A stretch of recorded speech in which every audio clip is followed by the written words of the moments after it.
राधे कृष्ण आप सभी को।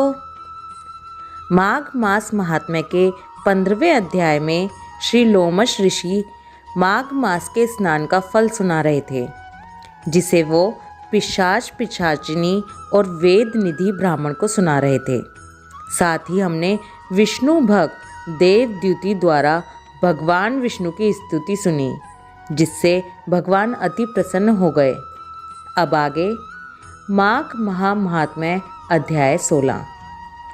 लोमश ऋषि बोले, भगवान विष्णु देवद्युति को अपनी अचल भक्ति का वरदान देकर अंतर्ध्यान हो गए। ये सुनकर ब्राह्मण वेद निधि कहने लगे, हे महर्षि, जैसे गंगा जी में स्नान करने से मनुष्य पवित्र हो जाता है, वैसे ही भगवान विष्णु और देवद्युति की इस कथा को सुनकर मैं पवित्र हो गया। कृपा करके उस स्तोत्र को कहिए जिससे उस ब्राह्मण ने भगवान को प्रसन्न किया। लोमश जी कहते हैं कि उस स्तोत्र को पहले गरुड़ जी ने पढ़ा, उससे मैंने सुना। हे विप्र, यह स्तोत्र अध्यात्म विद्या का सार, पापों का नाश करने वाला है। हे वासुदेव, सर्वव्यापी, चक्रधारी, सज्जनों के प्रिय जगत के स्वामी श्री कृष्ण, आपको मेरा नमस्कार है। जब सभी जगत विष्णुमय है तो किसकी स्तुति की जाए।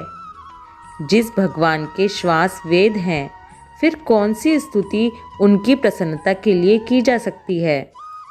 जिसको वेद नहीं जान सकते, ना वाणी ना मन जान सकता है, उसकी स्तुति मैं अज्ञानी क्या ही कर सकता हूँ। सारा चर अचर संसार जिसकी माया से चक्र की तरह घूम रहा है, इसी से हे प्रभु आप चक्रधारी कहलाते हो। ब्रह्मा विष्णु आप ही हो। सारे संसार को उत्पन्न करने वाले ब्रह्मा को भी आप उत्पन्न करने वाले हो। जब जीव शरीर को धारण करता है, तब उसमें ज्ञान उत्पन्न हो जाता है। तुम सब सुखों के दाता हो, इसमें कोई संदेह नहीं है। आपसे संपूर्ण सुखों को देने वाली बुद्धि उत्पन्न होती है। आप ही 5 कर्मेंद्रिय, 5 महाभूत तथा मन के विविध भाव हो। ब्रह्मा विष्णु रुद्र की कल्पना से आप संसार की कल्पना इसी प्रकार करते हो जैसे पिता पुत्री की। कवियों में जो रूप शोभा देता है, उन निर्गुण विष्णु भगवान को मैं नमस्कार करता हूँ। जिसमें ज्ञान रखने से श्रुतियों में कहे हुए कर्मों को लोग करते हैं, उस परम ब्रह्मा को मैं नमस्कार करता हूँ।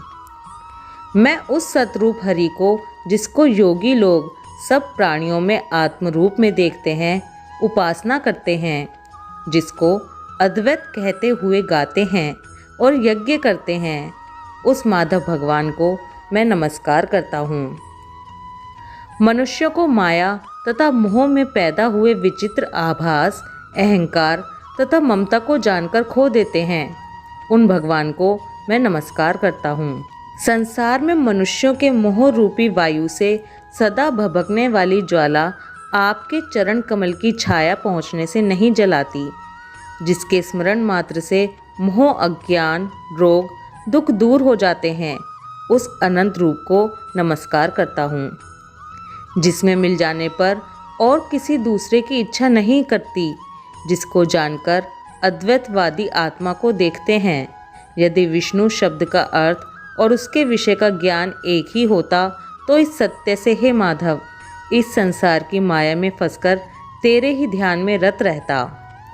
यदि वेदांत दर्शन में भगवान सारे संसार में व्याप्त है, तो इसी सत्य से भगवान में भरी निर्विघ्न भक्ति हो।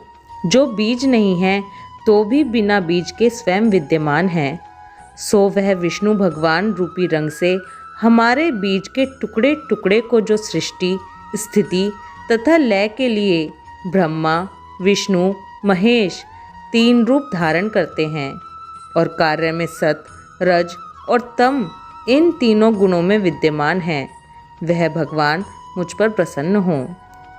जो प्राणियों के हृदय रूपी मंदिर में निर्मल देव वास करते हैं, वह भगवान मुझ पर प्रसन्न हो। जो अविद्या पूर्ण संसार का त्याग करता है, जगन में आप हो, आपका बनाया हुआ विश्व आनंद करता है। आपके त्याग करने पर अपवित्र हो जाता है। उसका साथ करने पर भी तुम बिना साथ के बने रहते हो। विकार रहित जिनके चारवाक पंचभूत योग से पैदा हुआ चैतन्य मानते हुए उपासना करते हैं। जैन लोग आपको शरीर का परिणाम मानते हैं और सांख्यवादी तुम्ही को प्रकृति से परे पुरुष मानकर ध्यान करते हैं। जन्म इत्यादि से रहित चैतन्य रूप सदा आनंद स्वरूप उपनिषद जिसकी महिमा गाते हैं। आकाश आदि पंच महाभूत देह, मन, बुद्धि, इंद्रियां सब कुछ तुम ही हो। तुमसे अलग और कुछ नहीं। तुम ही सब प्राणियों को उत्पन्न करने वाले हो और मुझको शरण देने वाले हो। तुम अग्नि, रवि, इंद्र, होम, मंत्र, क्रिया तथा फल सब तुम ही हो। कर्म के फल देने वाले वैकुंठ में तुम्हारे सिवाय कोई नहीं है। मैं तुम्हारी शरण में हूँ। सब प्राणियों के हेतु तथा उनको शरण देने वाले तुम ही हो। जैसे युवा पुरुष की युवती में और युवती की युवा में प्रीति होती है, वैसे मेरी प्रीति तुम में हो।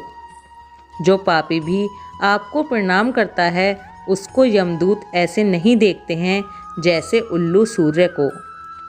प्रत्येक पाप मनुष्य को उस समय तक ही सुख देते हैं जब तक वह आपके चरण कमलों का सहारा नहीं लेता।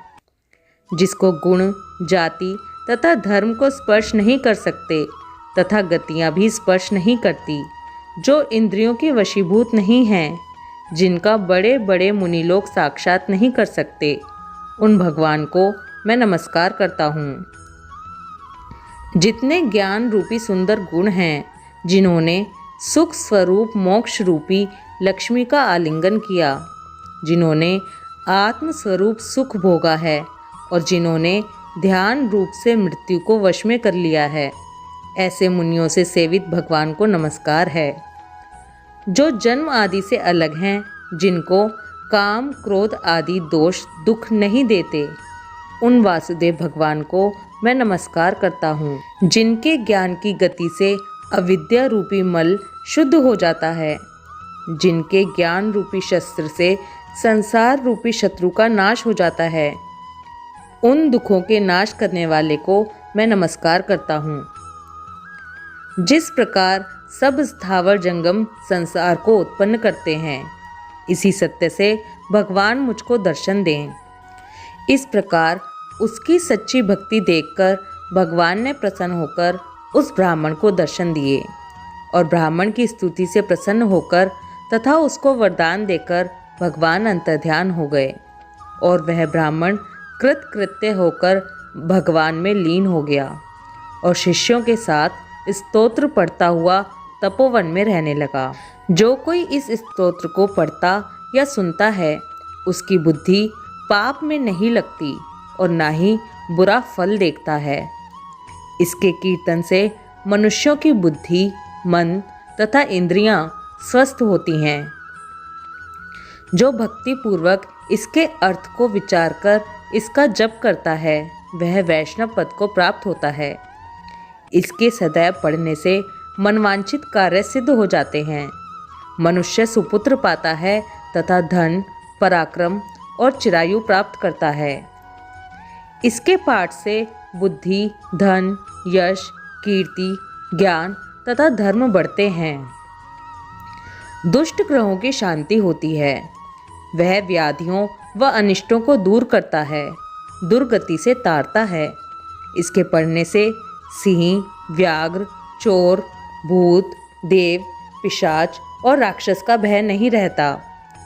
जो भगवान का पूजन करके इस स्तोत्र को पढ़ता है, वह पापों से ऐसे ही अलग रहता है जैसे जल पंख से कमल।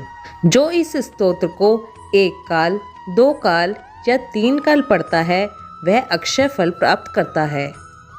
जो मनुष्य प्रातः काल इस स्तोत्र का पाठ करता है, वह इस लोक और परलोक में अक्षय सुख पाता है। देवद्युति का बनाया हुआ यह स्तोत्र भगवान को अत्यंत प्रिय है और भगवान के दर्शन कराने वाला है।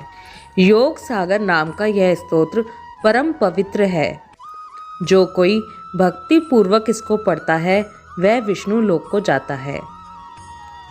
माघ महात्म्य 16वां अध्याय समाप्त।